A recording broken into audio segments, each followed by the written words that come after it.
Welcome to MamaFuel, the podcast that fuels every mama's heart, soul, mind, and body, and hopefully sparks a few dreams along the way. I'm Anne Ferguson, Chief Nurturer and Mama Mentor at the Centered Mama Project, and your host for this podcast. I'll be sharing real, raw, and often funny conversations with beautiful mamas from around the world to remind you that you're not alone and that you're doing amazingly on this wild journey of being a gorgeous woman shepherding small humans as they make their way on our beautiful planet. Let's get started.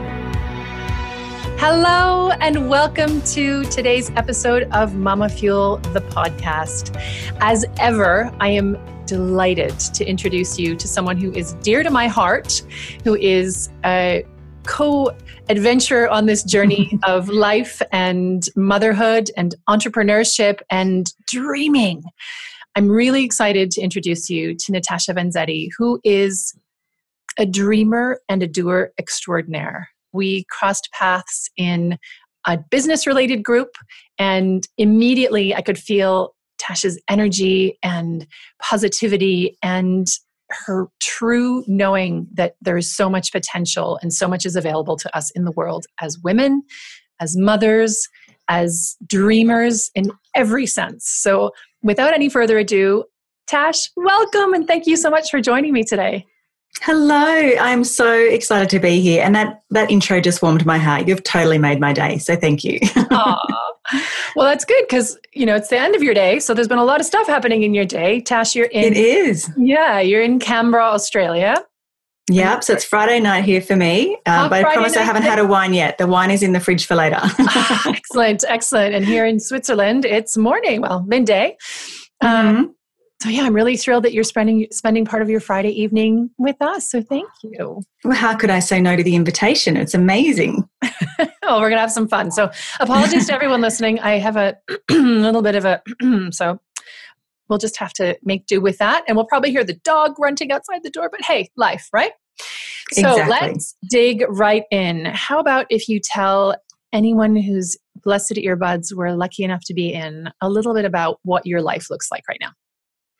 Okay, so I am the mother of two amazing children. My daughter Cassidy is 12. My son Zach is 14. I have a very hot husband, just quietly. His name's Stephen. And I feel really blessed. I run my own business. I work from home. I spend a lot of time with my kids. And I spend a lot of time outside running with my dog. Life's pretty sweet. So it hasn't always been like that. I did come from a stressed out corporate career, buzzing around, seeing kids early in the morning and late at night and doing all those things that we think we need to do to be successful. And what I've realized over the years is we have to create our own version of success. And I think I'm pretty close to it. I've been working at this for a while to try and figure out what my version of success was. And I'm pretty happy with where I'm at right now. Let's dig into that. What is your version of success? So originally my version of success was, because this is what I was told, right? You go to school, you get the good grades, you get the good job, you keep getting the promotions at the good job, and that will set you up for life and you'll be, everything will look great. And I did all of that. I got the good grades, I got the job, I got the promotions, I had the amazing big fat paycheck. And on paper, everything looked amazing. I had the hot husband, the beautiful, healthy kids, the nice home. And I hated it. I was so miserable. Didn't hate the family, loved the family side. The work side was depleting. And I couldn't figure out why. I actually was really guilty because I felt so ungrateful for what I had achieved. And I didn't want to tell anyone that I didn't enjoy it, that I didn't want to be there. Every day, I daydreamed for years that I could just walk away and never come back. But it's not something that everyone talks about, well, not in my world back then. So I just thought I was this ungrateful sod who should be happy with what she's got. I worked hard to get there.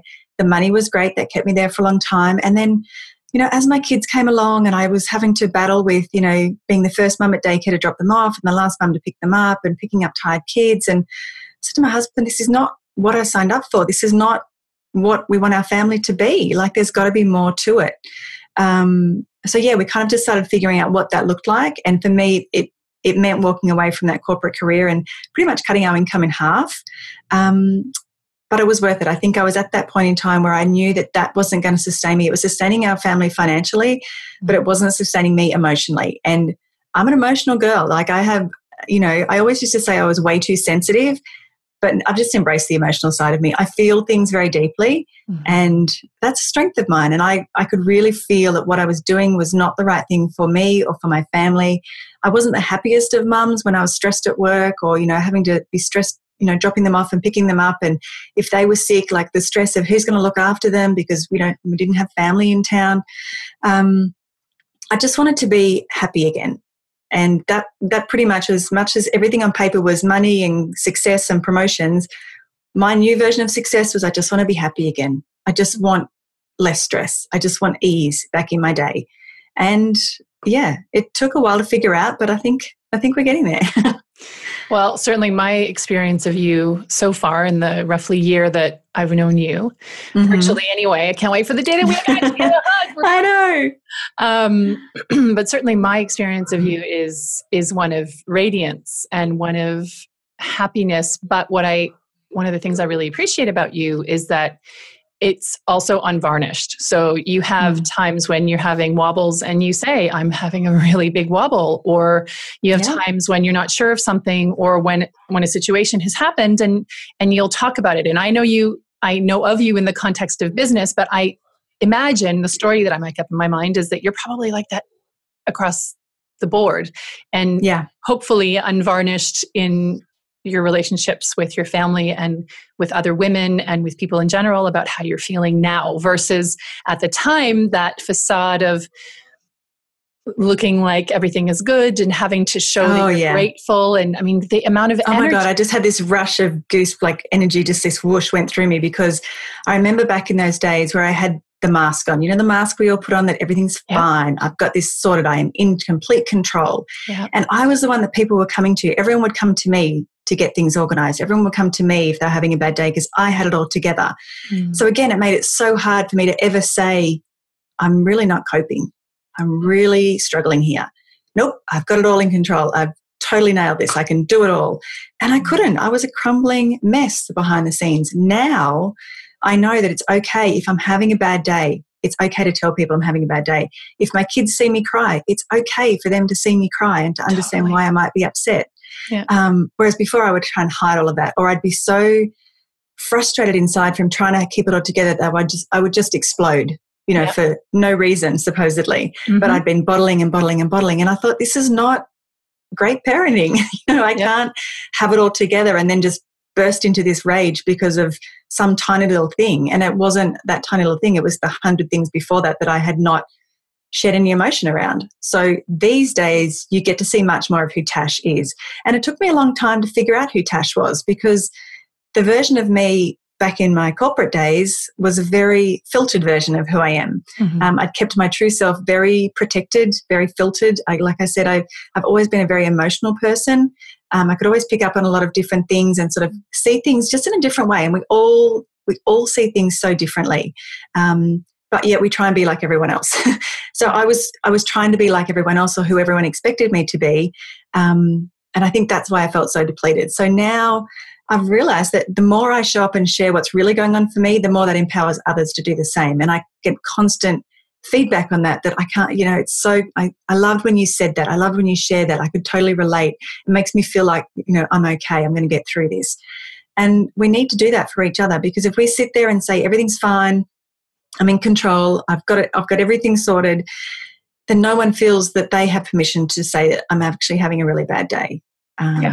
So we just have to be really honest with ourselves first of all, and that's probably the hardest thing, is being honest with ourselves, and then being courageous enough to be honest with those around us. Yeah, when you were describing having that mask and showing when you were in your corporate days that everything was fine, I had this, two things came up. One was the phrase hard and in charge. Because I also had this long period when I was living in London and even in Toronto, and even here in Geneva, because we also don't have any family in town, and the amount of energy that I put in to showing everyone that I was like, makes me think of the long-lasting nail varnish that you can put on. The shellac. Yeah, the shellac. I was shellacked. My whole everything was shellacked. And the result of that, it was that inside the cracks are happening under the shellac, even when you've got it on. And then when you take it off, what happens is that the nail bed is weakened and it suffers, and then it needs air and it needs to heal.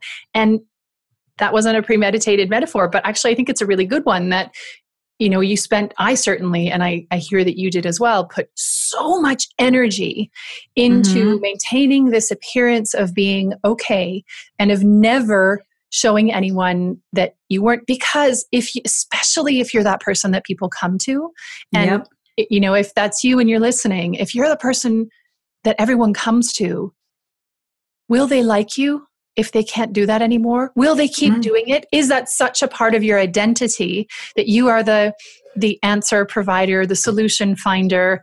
I won't say problem solver, because that tends not to be so much our way of doing things, but as women. But if that is so much your identity, and that's part of what you take pride in, that people can always count on you and you'll always be there to lend a hand or a shoulder or whatever. Yeah.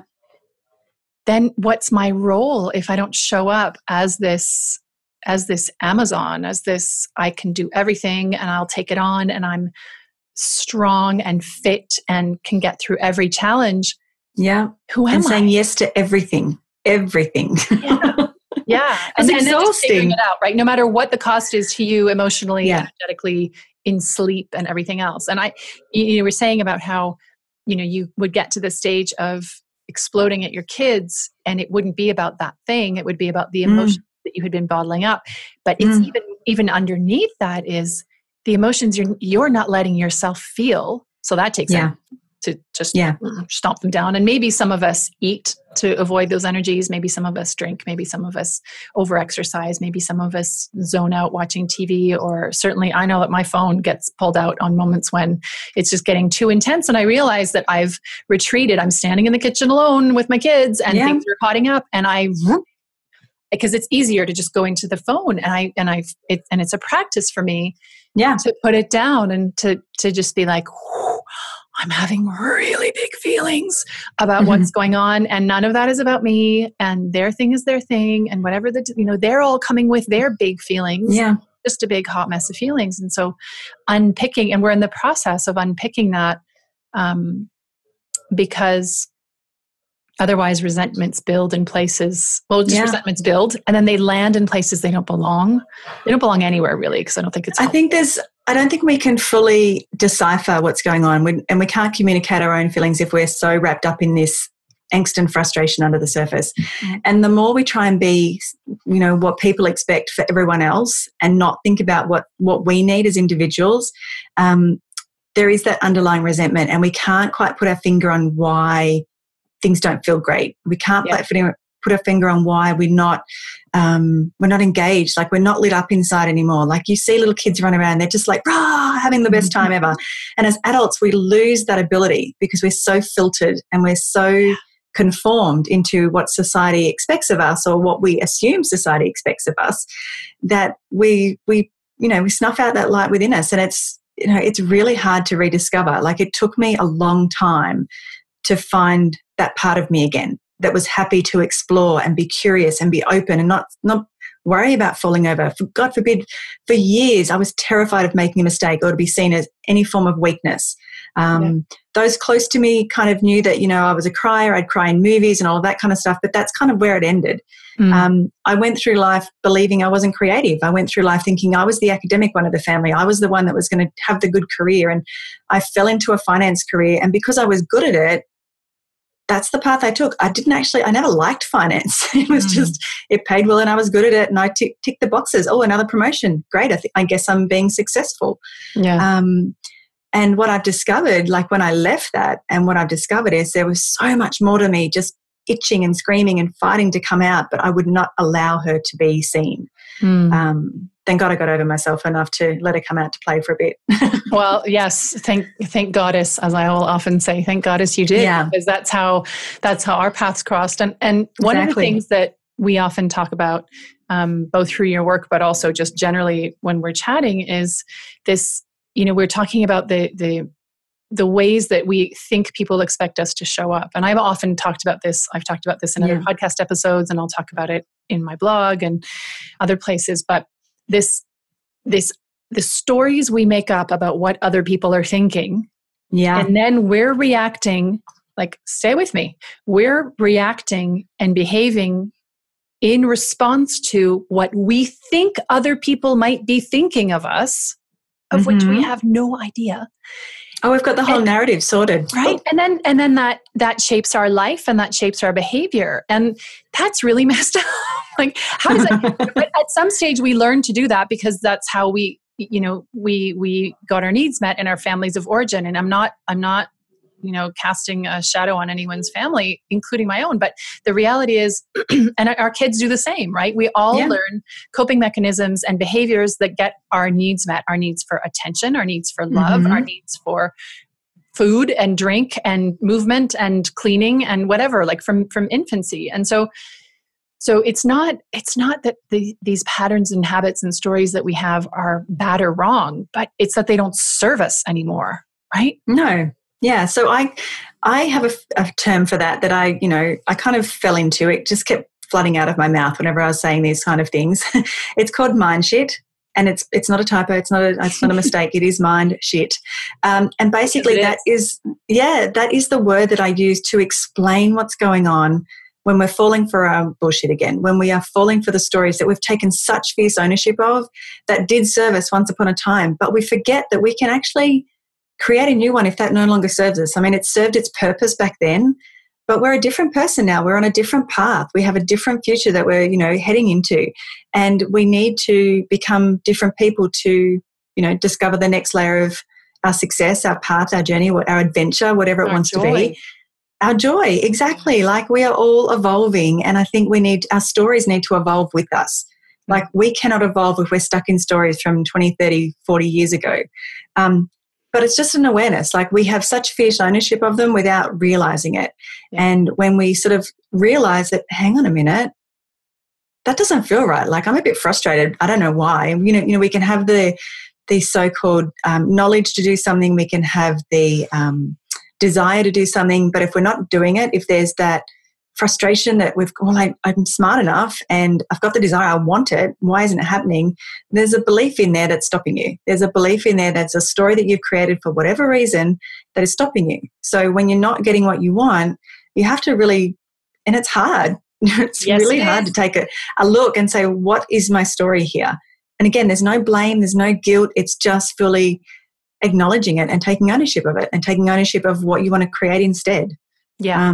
It's probably one of the hardest things to do. It's not a pretty place to go, but it's so worthwhile when you do. And it's an ongoing process. Like, new ones come up every day.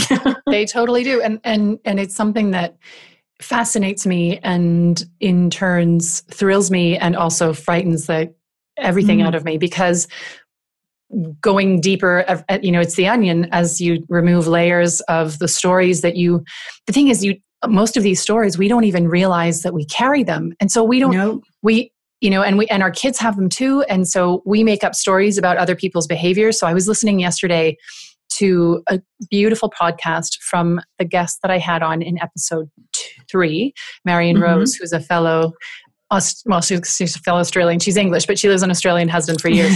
And she talks about how we often, how can we tell the difference between personality and behavior?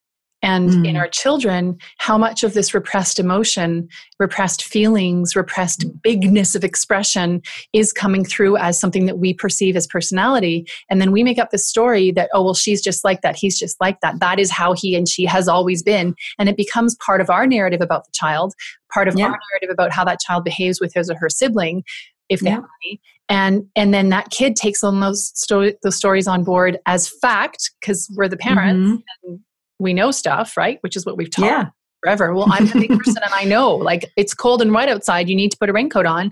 I don't want to. Well, okay. Well, what if they just go outside without a raincoat? And it's the same with the beings that they are constructing, and it's built on these stories. And so Marion was talking in her podcast about how when you become attentive and you find the capacity to listen to your own recognize and listen to your own feelings, Yeah. that you can then have the space and the pause and the inner resource to listen and be with your child's feelings. And then once they process those feelings, the story drops off. So what we're doing is we're being archaeologists of our own story structure, right? That we have built up. So we carry the stories that we were told when we were kids. I had a story that I was bossy. That was a huge family one that still is carried by certain people in my family. And I wasn't. I think I was just exuberant and excited and had a natural capacity to lead people. And the interpretation of that was bossiness or manipulativeness. And when I look back at little me, I think, what would I be if I didn't have that story for 44 years, almost 44 at time of recording. And so it's the same. Well, what we experience as children and what our children are experiencing is the same that we experience as we progress through life with our social interactions with other people, our peer groups, our teachers, our bosses, so that our friends. And so within those contexts, we are building our perception of who we are and our personalities. I'm air quoting here. Yeah. And creating this person that we think we are. But actually, when you start the archaeological dig, it's not comfortable at all. It's really...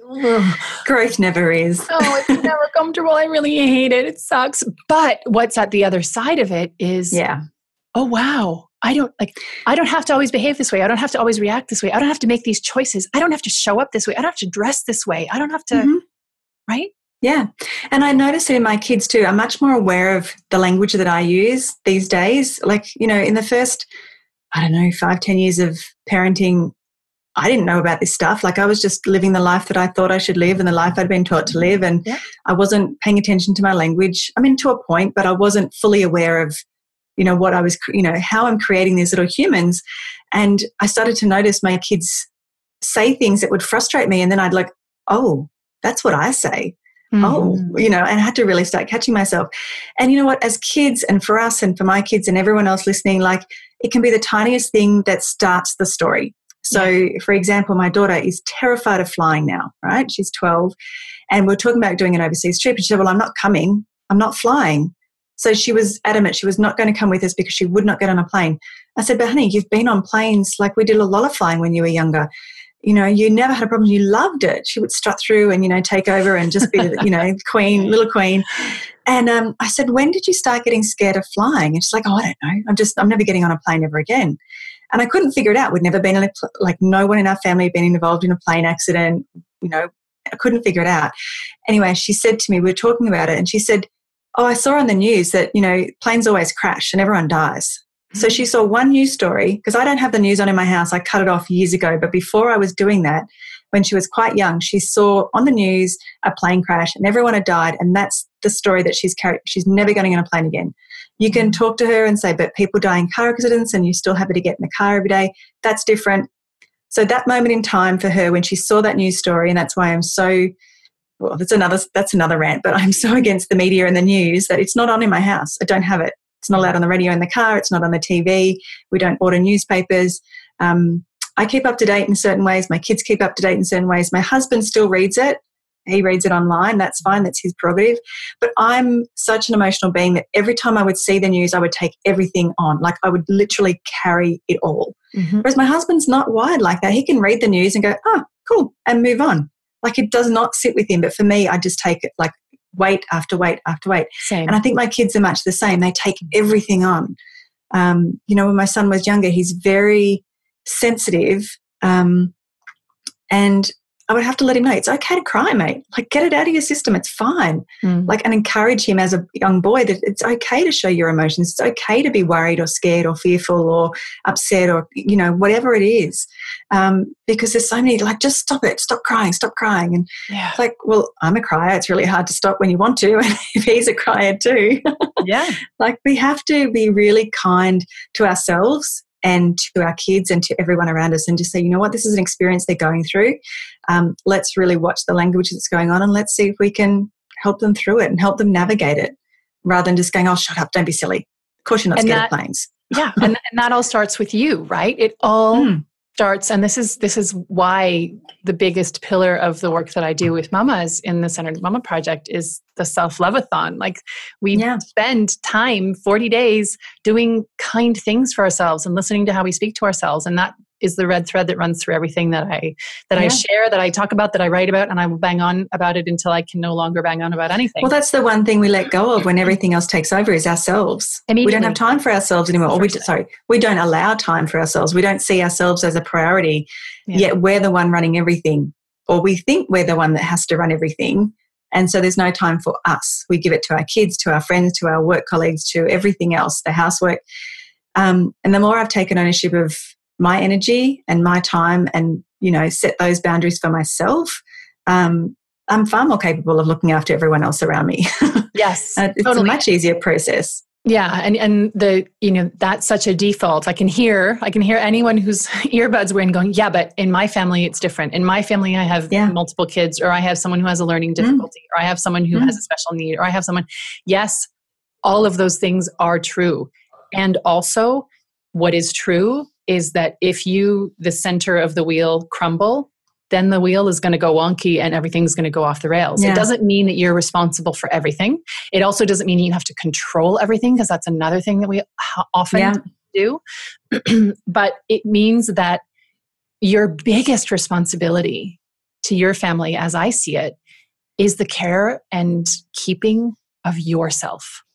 Because it's also showing your kids too that it's okay to have emotions and to have frustrations and to have anger and to have sadness and to have joy. Yes. And to how to navigate all of those, because we put this filter on and if it took me a little while, but I figured out if I woke up in a tired, cranky, grumpy mood, that would dictate our day. The kids were tired and cranky and grumpy. And I'm like, why are we having such a shit day?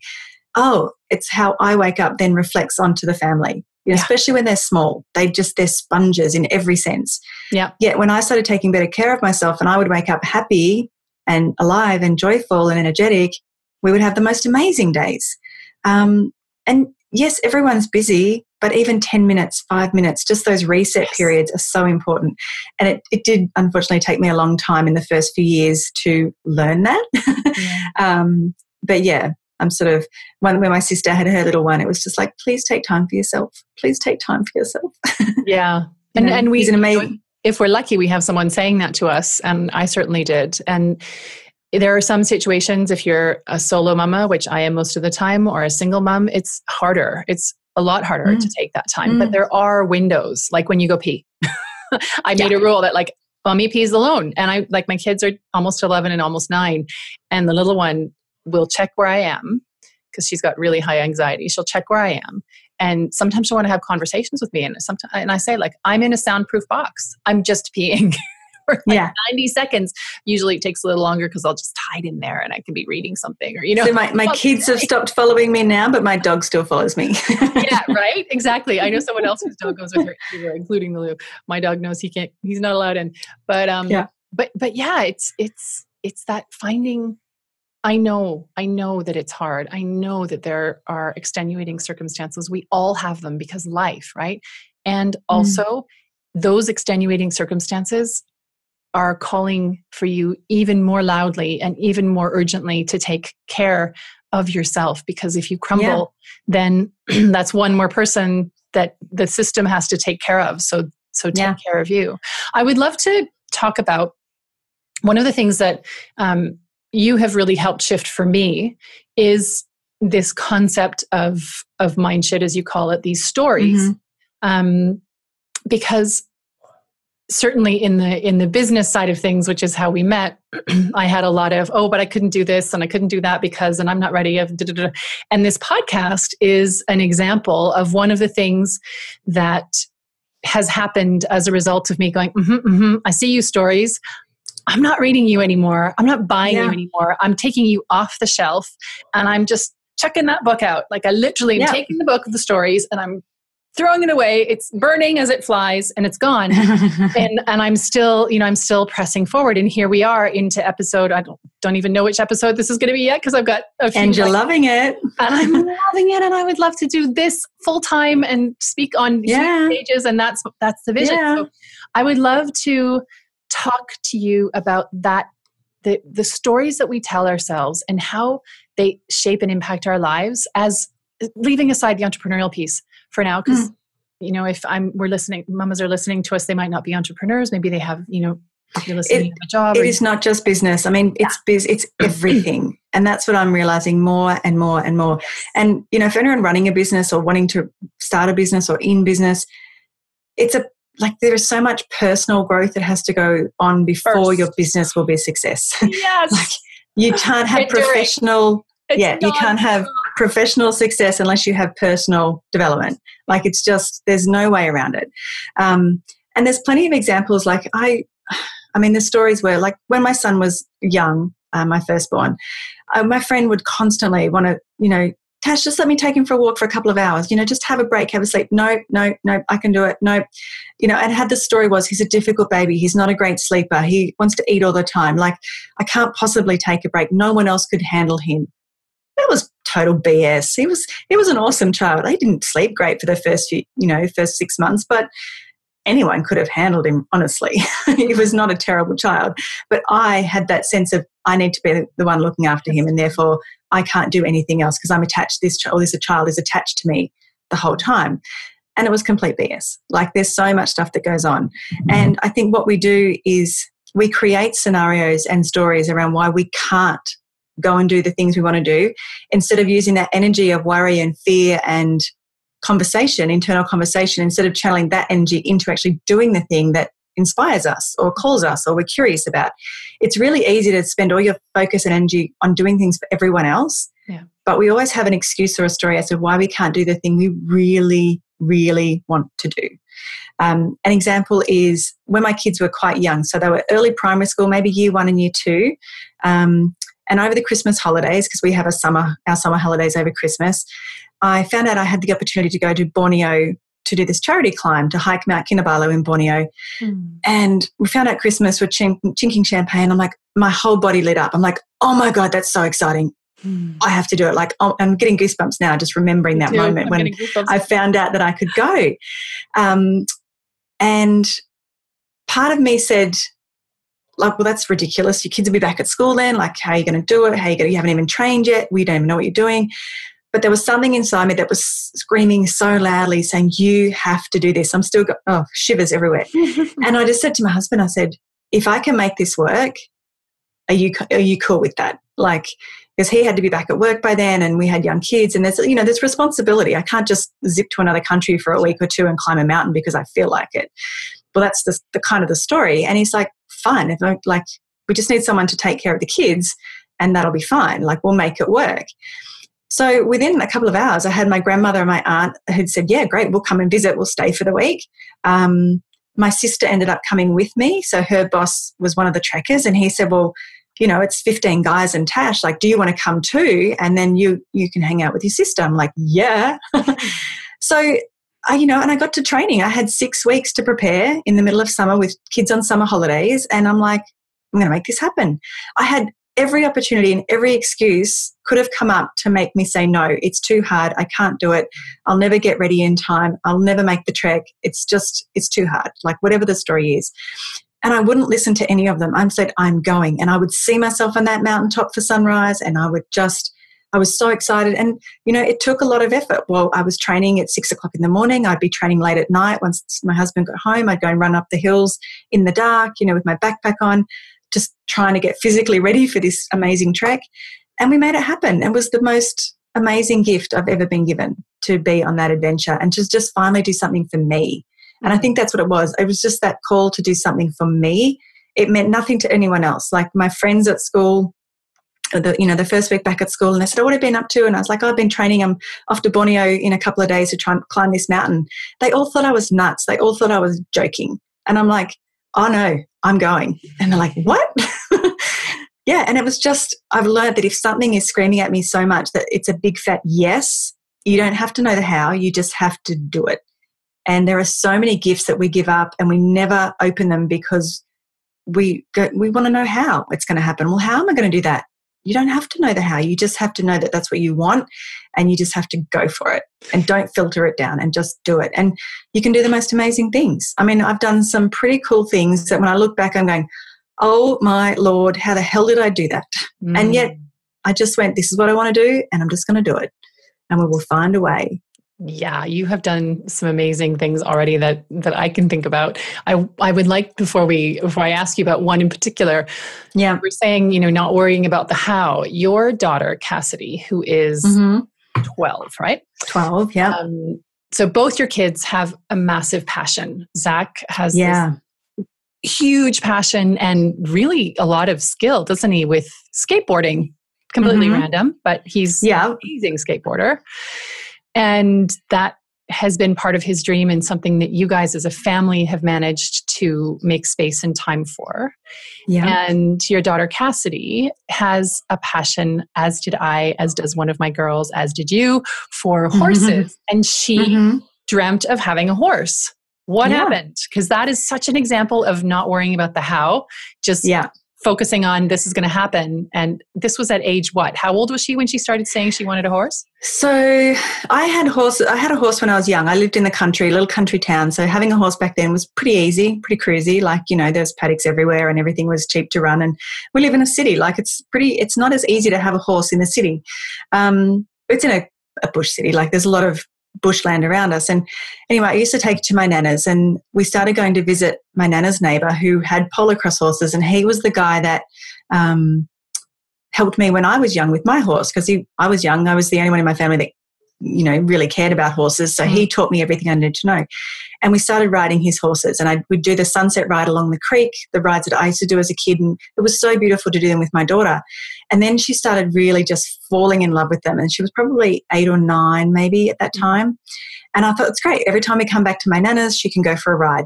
Easy. Like that's all it is. Oh no. The bug had bitten her. So we came back to the city, and she's like, I need to keep riding. And I'm like, okay. So I'd met a lady through my work, and she was running a program that used to retrain and rehome horses, and she did riding lessons, and it was very rustic. Like it was not a fancy riding school. It was in a dusty paddock, and you'd have to go off and catch the horse, and you'd have to do all the work. But it was beautiful. It's what I really appreciate about horses is that you just have to get in and do it. Like they're not just delivered to you, saddled and ready to go. And she started doing that, and she loved it so much. Anyway, Lauren was off to have a baby, so we met another friend. And again, it's all these little things that she just was so determined that she was going to keep riding that she kind of kept finding the next step. So another friend of hers was riding with, at a lady's farm, and she got invited to go along, and they had the most beautiful relationship. So the lady that had all these horses, again, she was a teacher at the school, but we never really knew her outside of school. And she really got on with Cassidy. She didn't have kids of her own, but she just knew that Cass had this love for horses like she did. So she would invite Cass to come for longer rides and stay for the day, and then start to stay overnight. And then it got to the point where she would stay on the farm for weekends. Like they would basically adopt her for the weekend. So she would be on the farm with the horses all weekend, and she'd come home Sunday night exhausted but ecstatic. Anyway, she was determined to have her own horse. And I said, baby, it's just not possible. Like we live in town. We don't have it's a big responsibility. We can't have a horse. She didn't accept that answer. And she basically manifested a horse. Like the lady that she used to ride with on the weekends basically gave her a horse of her own. She couldn't look after them all. And she said to us, I know Cassidy would be heartbroken if I sold Costello. Would you guys be willing to take him over? And I'm like, okay. I'm like, how can I say no to this? Is Cassidy's her dream. It's everything she lives for at the moment is this horse. And the fact that she gets to call him hers now is just her desk is just covered in photos of him, her phone, everything is just this horse. She talks about him daily. She adores him.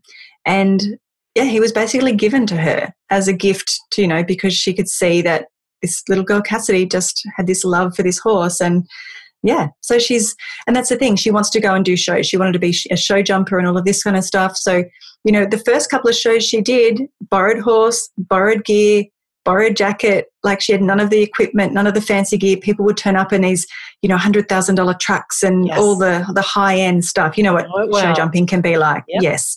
And dressage. It's very high-end at certain times. She did not care. She's like, I'm going to the show. I'm going to compete in the show jumping. And she didn't care that she was on a borrowed horse. This is before we took him over. A borrowed horse, borrowed saddle that, not everything matched. She didn't care. She was just there in her element. And I think that's the beauty of having a dream, and you hang on to it so tight, you are not willing to let it go. And that's when dreams happen.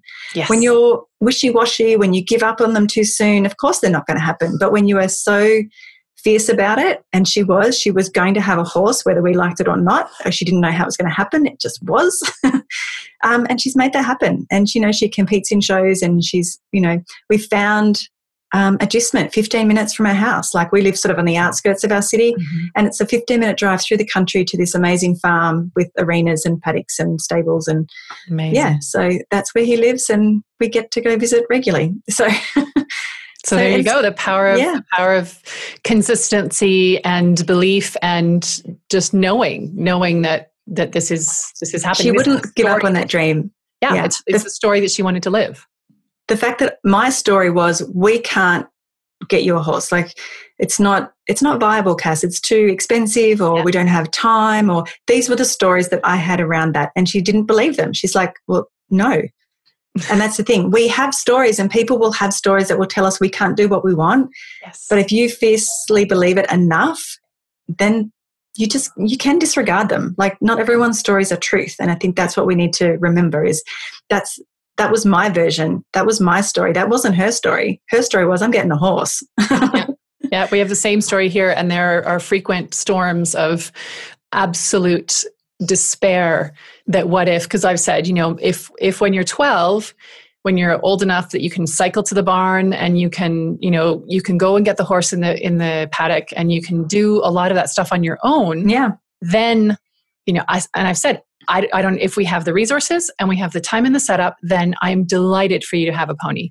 I don't know how it's going to happen, because what I have said to her is, I love your dream and I completely understand it and support it. And I am not willing to spend 4 hours every day at the barn or 3 times or 4 times a week, because it's not how I want to spend my time. And if you can find a way to make it happen, maybe it'll be part boarding, maybe it'll be, a solution. Maybe we can find it. And there are times when she's just wails and sobs because she just is so, what if it doesn't happen? And so I'm trying to bring her back to hang on. Let's not worry about the how.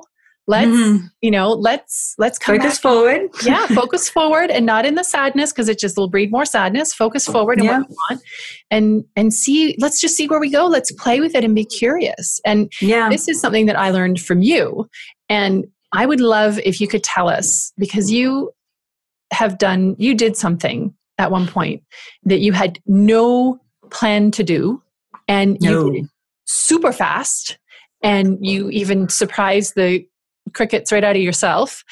Yeah. But you did something amazing, and it's such an example of what love and openness and willingness to take the next right step. That's what Oprah says, isn't it? You have to be I think so. Just take the next right step. So tell us that story, because it's so okay. I have goosebumps and you're not even talking yet. So I think the key thing to remember here is we are so good at doing things for other people. We are really crap at doing them for ourselves. We all have this power within us to do whatever we want. And I mean, I get goosebumps again just talking about it. So several years ago, a dear friend of mine, we met at New Mothers Group. So my son and her daughter were newborns at the same time. And anyway, when she was 2, she was diagnosed with neuroblastoma, which is a really aggressive childhood cancer. And she battled it for years. Like she was in and out of hospital, and it was heartbreaking, because I'd look at my son and my kids and goes, my God, that could have been us. And I'd see what she was going through. And she'd also been through a cancer battle. She was fighting bowel cancer when she was pregnant with this baby. Wow. So it was just a really, if any family could go through any more crap, it was just not possible for this one. Anyway, a girlfriend and I were running. So she'd been through years of treatment in Australia, no more medical options here. Everything had been exhausted. And there was a medical trial in Germany that they were accepted into, but they were trying to get the money to get there, because it's not, it's very expensive to pack up, move to another country, plus pay for the medical trials. It's not a cheap option. And they were talking about selling their home. to fund this. And I was running with my girlfriend one Friday night, and we said, we can't let this happen. Like, they're going to need a home to come back to. When Ollie comes home, she's going to need to be in her home, in her room. Like, so I said, let's do this. Is, running Friday night around the lake, beautiful scenery, birds chirping, not a care in the world. Let's do a little lunch and just raise $5,000 for flights for them. Wouldn't that be nice if we could gift them $5,000 for their flights, like just to help out? Like that was our plan, right? $5,000, a little lunch. 2 months later, I had raised $100,000. It was a 400-person event, charity ball, and I kind of blew my own mind. But I wasn't thinking about that at the time. I wasn't thinking about me at all. I was thinking about what I wanted to do to help this family. Mm-hmm. So we started doing the lunch idea, and then we got so much interest and so many people wanting to help. We said, well, let's make it a dinner. And I just left. This is the cool thing that I think is amazing. And I have to remind myself of this. I had just made the decision to leave my corporate job, right? So I left that corporate job on the 30th of June, 2010. And within 2 weeks, I was having this conversation with my friend, and I basically spent the next 2 months, because I didn't have a corporate job to go to. I was meant to be building a business, but I kind of shifted my focus to my friend. I had that time to actually invest in doing this for my friend. And I didn't care about me. I was it was so much work, but at the time I didn't care.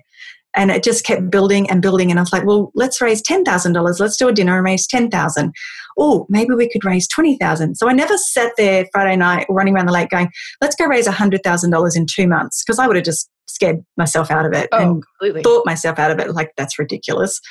But when you start with something small, like you have an idea of something you want to do, just start. Like, you don't have to know how. I had no idea how I was going to raise $5,000, let alone $100,000. But when you step into it and you just trust that this is what you want to do, you get over all the fear, all the mind shit. I had no problem calling people and asking for help. And suddenly I had people calling me and emailing me from all around the globe that had heard about this, that wanted to support it. We set up a website. We had the radio stations on board. We had Peter Overton come on as our patron. He's a 60 Minutes reporter here in Australia. He did a story on Olivia, I think 2 years before. So he had met the family and he came down to support the event, and he's sort of our guest, like our big name for the night. Yeah. And it was just amazing. Like, I could have sold another 100 tickets, but our venue could only fit 400 people in it. And when I looked back, like, I was like, oh my God, like, it wasn't just me, because I made a lot of phone calls and got a lot of support and called a lot of people in. But the fact that we started that and that was the end result blew my mind. And it was amazing. Like, we got Olivia to Germany. She had a treatment. Unfortunately, it didn't work. She came home. She wasn't completely cured. She did fight for another couple of years after that, I think. But what we did from there, we had so much momentum that 100,000 became $500,000. We actually created a foundation, and we helped 24 other families living with childhood cancer with financial assistance. Wow. So when they're having to leave home, like, because when your children are going through cancer treatment, you basically have to move to another city. You can't work because you're on 24/7 care.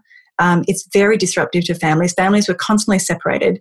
And I had no idea that this was a reality until we started this foundation. And I would get these applications in from families, and it was families in necessitous circumstances. So it wasn't everyone, but if they really were struggling to make ends meet because they couldn't work, they were traveling, they were splitting up their families, it would break my heart. So, but yeah, we were able to help 24 other families over a period of a few years, and we raised $500,000 at the end of it to help these families living with, so they could be there and look after their kids and not have to worry about the bills and the work situation. So that is. But if I'd gone to do that for myself, I couldn't have done it.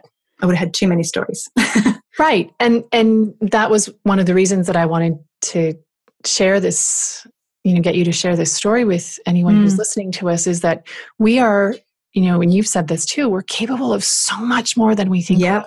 And whether you don't, again, put aside the entrepreneurial piece for a second. You don't need to own a business or have a dream of owning a business or starting a foundation. I didn't even have a job. I didn't Yeah, exactly. Actually, I just was so determined to help them. Yeah. Like, it just broke my heart what they were dealing with, that I just got over any excuse or reason as to why I couldn't do it. Yeah, I didn't care. I just went for it. And I think, my God, if we put that energy into our own dreams for ourselves or our own families, imagine what we could all be out there achieving. Imagine what our kids would witness to then go and do that for themselves as they became adults into the world.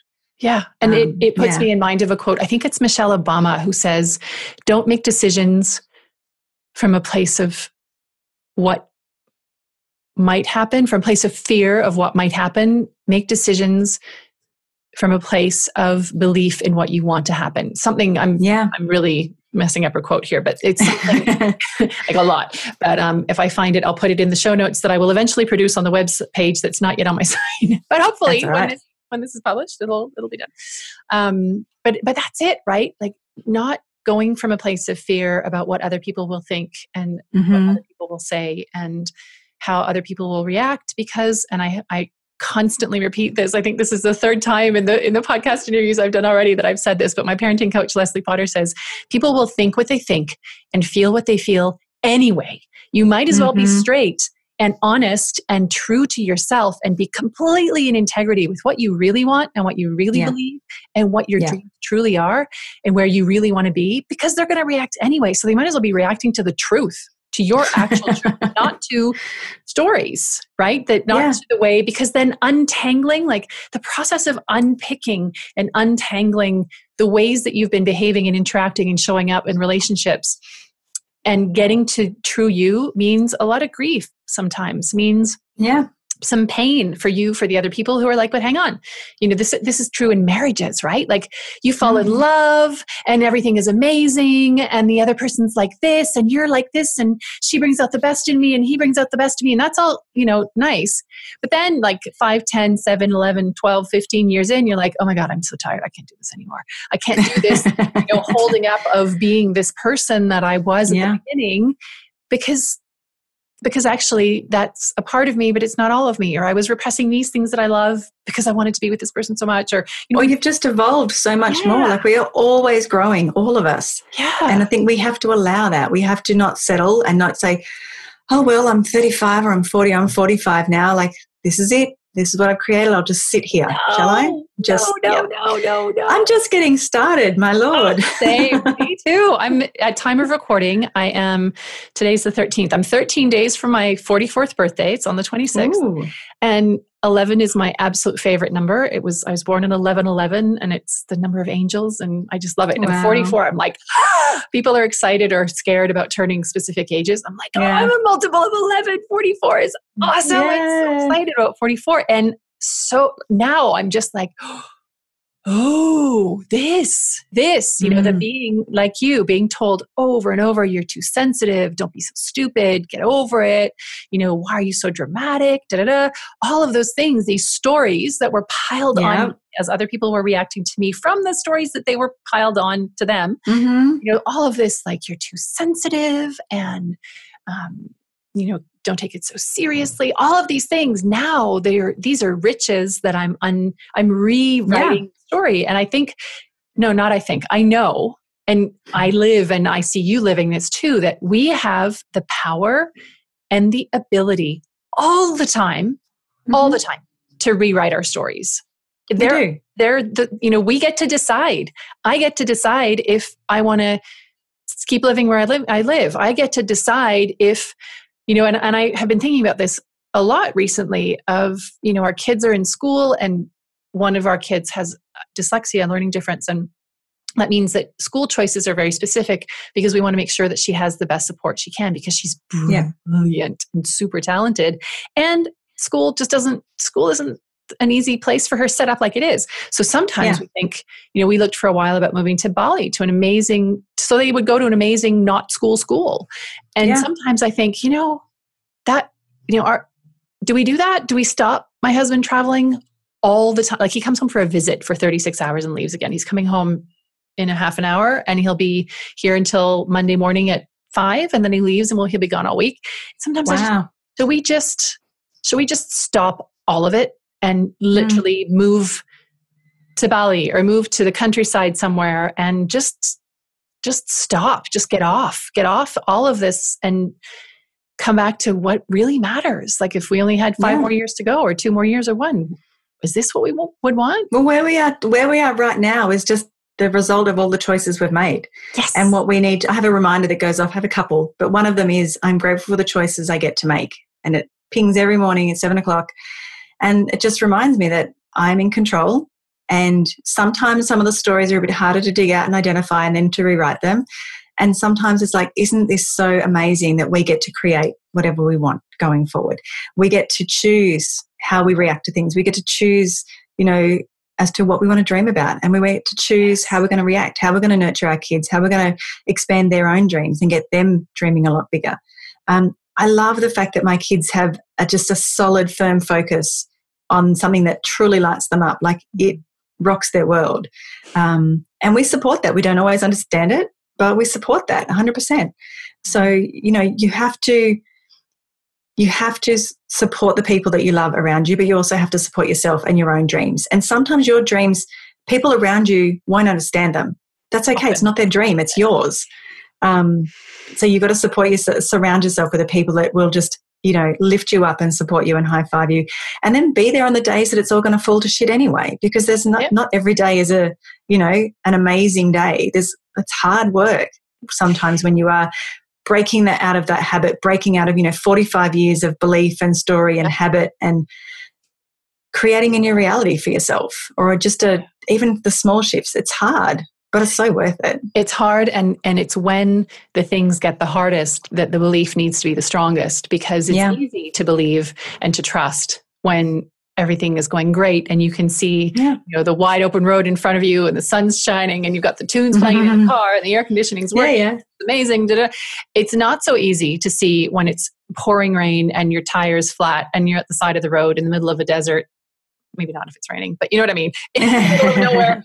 And it's harder at that point to believe in the choices that you've made and to believe that it's there. And you were saying earlier, we're in control. And I think, yes, we're in control we have the capacity to choose our reactions. We have the capacity to choose make our decisions, and also what needs to come with it, which is, to me, often as a recovering control freak and perfectionist and people pleaser, all of which is one thing, I think it's a parcel that a lot of women have and carry around, the shellac, those things.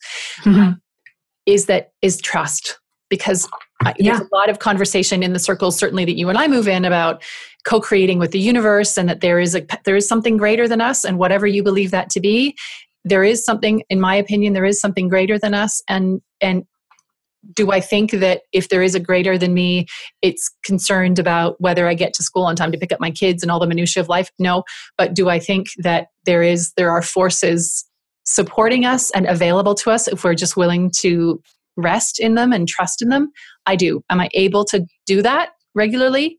Seldom, because I still have those stories of like, gotta do, gotta achieve, gotta push, gotta run, gotta. I think we also like certainty too. Like we'd like to know what the result's going to be. Like, why would we go after something if it's going to fail? We want to make sure it's going to work. And then once we've got complete certainty, then we'll do it. Well, it doesn't work like that. And it doesn't exist. We have to just, no. I mean, everything's a lesson. Everything's a gift. You just got to take the next step. And this is, I say this now, and this is what I do now, but it's taken me a long time to get here. So that's why I love sharing it so much with other people, to hopefully help them speed up the process a little bit. Is you just have to drop the how, as frustrating, as annoying and as almost impossible that feels, and just take the next step. And then the next, whatever is waiting, it will show itself, but only once you move into it. I often say it's like, sitting on the front door of a house, or the threshold, at the mat, and you're looking down this long corridor and there's all these doors. You can't see in any of those rooms. Like, you're stuck at the front door. You're too scared to knock. You're too scared to take a step into the hallway. But it's only when you start walking down the hallway, you can peek into every single one of those doors and find which one's right for you. But if you stay there at the front door, wiping your feet and not moving past that, you're never going to know. Like, it's never going to reveal itself to you. You can't think your way. You can't think your way. No, you cannot think your way into it. And you also can't think your way through the stories, right? It's all about getting into the muck and getting into the stories and revealing really what's in there, and forgiving the story and forgiving yourself for believing it, and showing kindness because the story helped you at some stage, and decide it doesn't serve you. Like, what do you want in your library of stories that Yeah. From which you There's never guilt or blame. It's just acceptance, acknowledgement, and ownership, and we move on. Like it's, I think and there's flaming so books flying behind you as you pull the ones out of your library, those stories. And, the thing is too, if you are struggling to find those stories for yourself because we're so emotionally attached to them, they're so ingrained within us, we can't see them. Like, that's me. That's just who you are. That's how you're wired. It's okay to ask for help. It's okay to reach out for support. It's okay to get that safe person around you and say, you know what, I just want to figure this out. And if you've got someone else's eyeballs on you and perspective and guidance, and they can prompt you, and you can see whether sort of the hackles come up or where they touch a nerve, that's usually a good sign, as there's something there that you need to just pluck away at a little bit more. And, find someone you can trust to take you through that process. I've got a girlfriend who, we've known each other forever. And again, we can be really open and honest and raw with each other. And if I've got a problem, I know I can ask her just to niggle away with me. Like, let's just dig in. Let's just pick that little saw, until we figure it out. Yeah. But it's a safe place. So don't try and do it by yourself. If you're struggling to figure it out and you can't see it and it's all too hard, we are emotionally attached to our stories. I mean, we've protected them as much as they've protected us for so long because, we don't like to be wrong. So what we will do is we'll keep creating a circumstance that reinforces the story we believe so hard. Mm-hmm. And to break that story and to break that habit, it is uncomfortable, and it's a little awkward, and it's a little scary. Yeah. But it's necessary. Unless you're happy with exactly, like, if where you are right now is exactly where you want to be, you don't want to change a single thing, that's fine. Then you don't have to. Hooray, like high five to you. Yeah. But if something doesn't quite feel right, or you think there's an opportunity out there that you haven't quite embraced yet, or you think there's just, if you're curious, just stay really curious. Like, oh, what else is out there for us? And I say us as a collective, like it's not an individual journey, like what's out there for us, for all of us. Yeah. Two things came up as you were talking, and I'm going to wrap up slowly, even though. Oh my God, we could talk for hours. Oh gosh, yeah, maybe we'll get a part 2 in the books later on here. But two things come up. One is I want to say it's Michael Jordan, but it's not. Who is it that talks about failing forward? That fail, like when you fail and you fall forward, and then you get up and you keep going. You're not failing back. You're failing and picking yourself up and going, okay. And what is failure anyway? Who decides if it's a failure? It's only failing when you stop. Yeah, failure is it's not fail, because that's when you learn, right? So whether it's failing as a parent and failing, whatever that means, even in air quotes, failing. But if you have situations where as a human you air quotes fail, or as a parent you air quotes fail, or as a dreamer or an artist or a creator or whatever you fail, okay, hello, welcome to humanity. Like, we're all doing that, It's all a lesson. It's all a course correction. It's just, pivoting. I had many failures as a parent. I would say, air quotes failures, but each thing taught me something new. Each thing taught me about what I could do better next time. Each thing taught me about, okay, maybe not step into that situation when you're tired or cranky or sleep deprived or whatever. Each business iteration I would call, it's not working, it's a failure. No, it's taught me so much, and that stepped me closer to the next iteration. Yeah. Like the version of me today did not exist 10 years ago when I was sitting in my corporate job trying to think my way into my future. Yep. I couldn't think of it because it wasn't a reality for me. I had no idea this world existed. So I could not think my way into it. I had to move into it. Yeah. And it wasn't always easy. It was messy and uncomfortable, and there's been a lot of tears, but there's been a lot of really heartful, amazing days as well. So it's just like life. It's a journey. You mentioned your girlfriend and that you have this capacity to go and be really raw and real.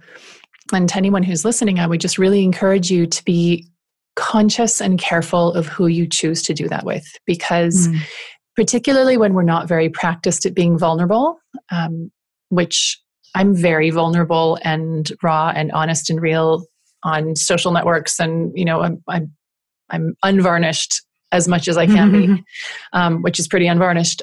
And yet I still struggle sometimes to make the right choice about who I'm going to be really like completely nakedly vulnerable with about the things that are the closest to the quick, Yeah. And there have been times when I have thought that I could be open and vulnerable and honest with people, and it has bitten me hard because I didn't choose the right place to lay my heart, and I didn't choose the right place to bring my vulnerability, or it triggered something in the other person that meant that she wasn't able to show up in the way that I say, and I say she because I'm talking about, girlfriends, but maybe it's a man. The person just wasn't able to show up for me in the way that I had hoped. And that's really, has sent me a number of times scurrying back into my cave of, I can handle it on my own, or I'm not telling anyone. And so I would, like you, encourage anyone listening to don't try to do it on your own, because as you say, we're so attached. The ego is not going to enjoy that you want to shift things up and you want to change things, and you don't want to keep just going on autopilot. The ego loves comfort and sameness and familiarity. Yep. And even if sameness, comfort, and familiarity is really crap, even if the situation you're in is really awful, the ego wants that much more than it wants change. But your brain and your heart are like, oh my God, please, we need to make a change. We need to leave this relationship. We need to leave this home. We need to leave this job. We need to start something. We need to create something. We need to partner. We need to whatever. And the ego's going, no, that could be dangerous. So definitely finding those places and those people who can hold your heart and who won't try to fix it, who'll do that, who'll play that role. And it's, there are lots of people who are heart holders and space creators. You're one, I'm one. And there's so much available both online and in person and just in your vicinity. But be mindful of the people in your entourage who are really attached to your stories, in the sense of, this is how you show up, and I need you, my daughter, to show up this way, or I need you, my friend, to constantly be this to me, or I need you to, because it's going to be hard for those people to not let that attachment to the story and the way that they've had a relationship with you dictate how they respond. I think sometimes too, we just need to start being okay with showing up for ourselves, in the sense that we don't have to figure it all out by ourselves, but just being kind to ourselves when we are trying to, what's the language we're using inside, the voice that no one else hears. Is she kind? Is she supportive? Is she understanding? Is she guilt-free? Is she blame-free?